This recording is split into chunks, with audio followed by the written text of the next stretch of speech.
Hallo, mein Name ist Klaus Wagner und diese kreative, blumige Dekorationsidee ist absolut im Trend. Einmal ist Weiß derzeit richtig gut angesagt, Natur auch, hier Steine und Sand ist mit eingearbeitet.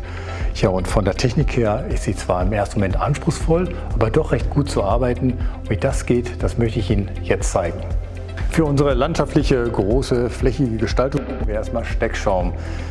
Der ist natürlich schon mal angefeuchtet und den schneiden wir jetzt in Streifen und am besten dickere und dünnere, sodass man gleich ein wenig Berg- und Talmodulation vollziehen kann. Ja, damit fangen wir mal an. Versuchen das schon mal so hineinzubauen. Hier eher das flachere. Die dickeren, die werden jetzt erstmal in dieser Ebene eingebaut.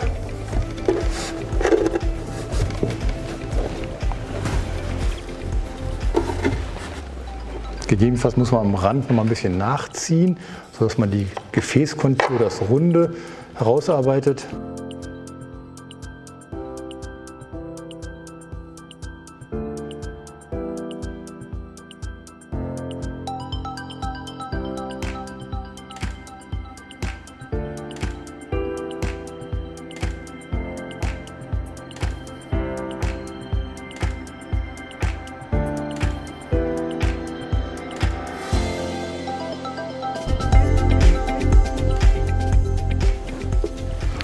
So, jetzt haben wir eine schöne flächige Gestaltung aus Steckschaum als Anfang. Manche Passagen sind ein wenig höher, manche flacher. Wichtig ist, dass man den Gefäßrand ja nicht überschreitet, man bleibt tief drin. Und es gibt einige freie Passagen, in die jetzt noch später Sand kommt. Und auch die großen Steine, mit denen wir jetzt fortsetzen werden. Und da haben wir schon mal schöne, helle Flusskiesel hier gesammelt, die jetzt am besten im asymmetrischen Prinzip eingearbeitet werden. Also nicht in die Mitte direkt, sondern der große liegt so ein wenig aus der Achse verschoben zur einen Seite, sodass wir eine kürzere und eine längere Strecke bekommen. Hier drüben bauen wir schon mal gleich so eine Art Gegengruppe ein, in diese Mulde. Hier auch wieder so ein schöner großer Stein, der vielleicht hier vorne am Gefäßrand ganz gut sich einfügt. Vielleicht muss man noch ein kleines Bett hineinschneiden.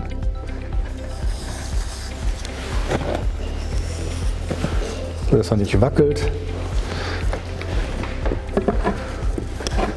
Ein bisschen andrücken geht auch. Flache Steine eignen sich gut auch wieder für den Randbereich.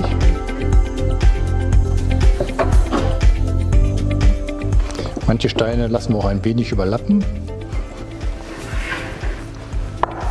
Ja, und die kleinen, die behalten wir mal zum Schluss. Vielleicht brauchen wir noch mal einige Steine, die wir dann noch mal separat einführen. Ja, und hier kann man sehen, die Gegengruppe, die große Hauptgruppe mit Verzweigungen und in diese Freiflächen werden gleich die Blumen eingearbeitet. Für solche Arbeiten sind besonders schön große flächige Chrysanthemen. Wir wollen ja eine ganz weiße Arbeit machen, deswegen die weiße Chrysantheme natürlich. Wir schneiden sie schon mal ein wenig zurecht, säubern den Stiel, indem wir die Blätter und die Verzweigungen oder Verdickungen entfernen. Ja, und dann wird die Chrysantheme passend geschnitten. Muss man mal schauen, in welcher Länge am besten das passt. Ich will hier so eine kleine Modulation machen, insofern bleibe ich an der Stelle ein wenig höher und stecke die nächsten Chrysanthemen jetzt leicht angeschrägt, so dass jetzt hier schon mal eine Passage nach unten zeigt. Diese setzt sich ganz tief, schon fast auf den Steckschaum aufliegend auf. Und jetzt schließen wir von der anderen Seite hier den Berg zwischen den Steinen und wandern hier so ganz langsam runter.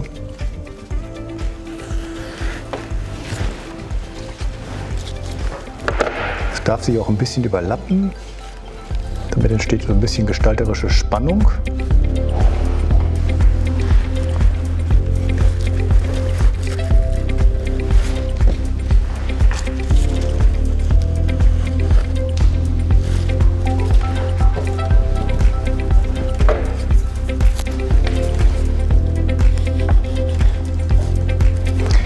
Hier kann man es ganz gut sehen, was wir hier gerade gemacht haben.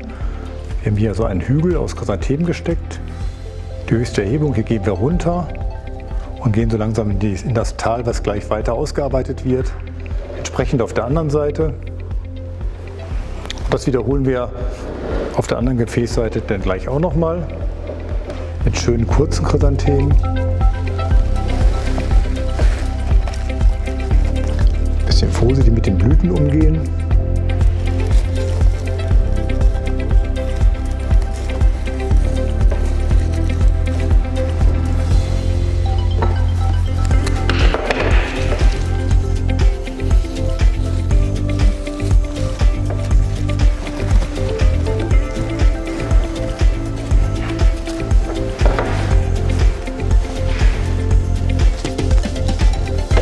Im Randbereich bleiben wir schön flach.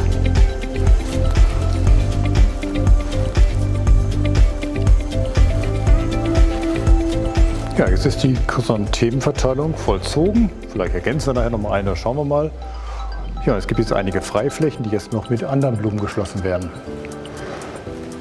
So, als nächstes fügen wir noch einige schöne Allium mollis ein. Die haben ja diese Biegungen der Stiele. Die lassen wir jetzt über die Steine wachsen. Also zur flächigen Chrysanthemik kommt jetzt die Bewegung. Wir arbeiten auch mit Überschneidungen. Lassen sie über die Steine wachsen. Manche, die so ein bisschen flacher verlaufen, lassen wir sogar so leicht den Stein berühren. Aber manchmal ist es auch schön, wenn es sich so ein wenig abhebt.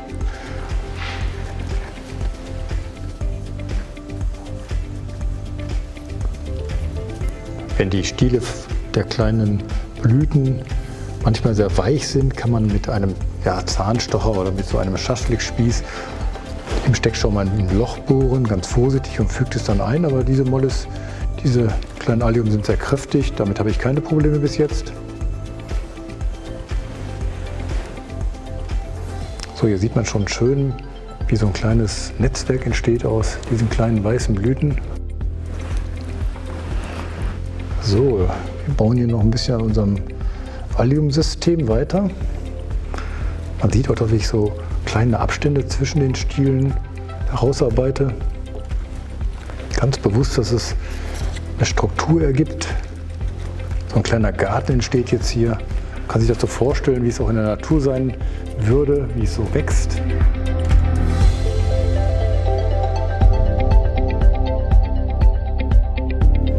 So, jetzt drehen wir es auch noch mal so ein bisschen. Ja, hier können noch so ein paar eingebaut werden.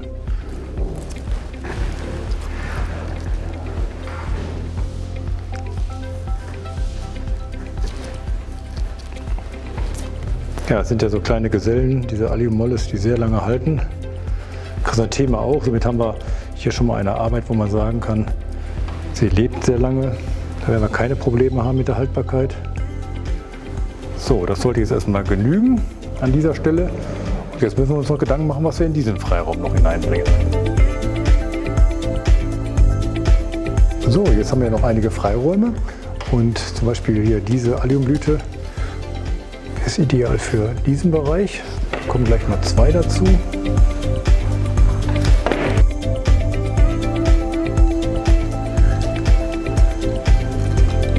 Da müssen wir noch ein bisschen nachschneiden. Darf auch ein ganz klein wenig den Gefäßrand so ein bisschen überlappen. Eine dritte wäre auch noch ganz prima. Und die geht jetzt direkt auf den Steckschaum, sodass wir hier wieder in das Tal herunter marschieren. So, dann haben wir wieder eine schöne Modulation, und auf der Rückseite wiederholen wir das einmal.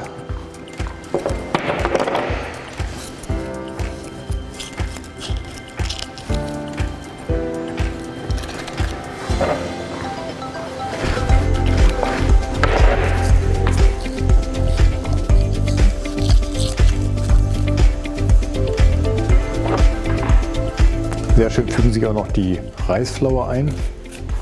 Säubern wir so ein wenig. Das Creme ist sehr schön. Und sie werden dann auch direkt hier zwischen die Chrysanthemen und die Allium gesteckt. Etwas tiefer, so wie so eine kleine Straße jetzt.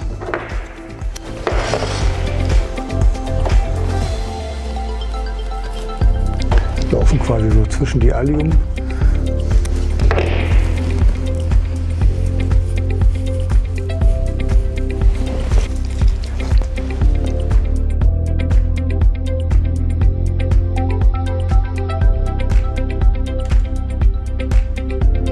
So, hier am Rand wollen wir noch so ein paar silbrige Blätter einfügen. Die können wir gut mit dem weichen Stiel in ein Loch schieben, wo kein Steckschaum ist, und fügen die so ganz geschmeidig hier so rein und lenken die so ein wenig, so etwas überlappend.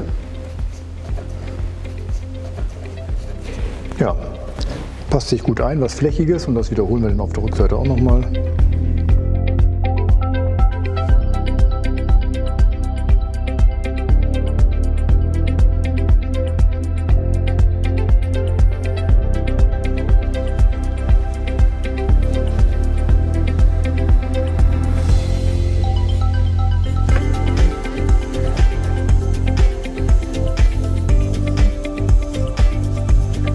In die wenigen Zwischenräume kommt jetzt noch ein wenig Sand. Den haben wir vorher schon mal in so einem Trinkglas abgefüllt, den kann man besser schütten. So ein bisschen die Blütenblätter an die Seite schieben.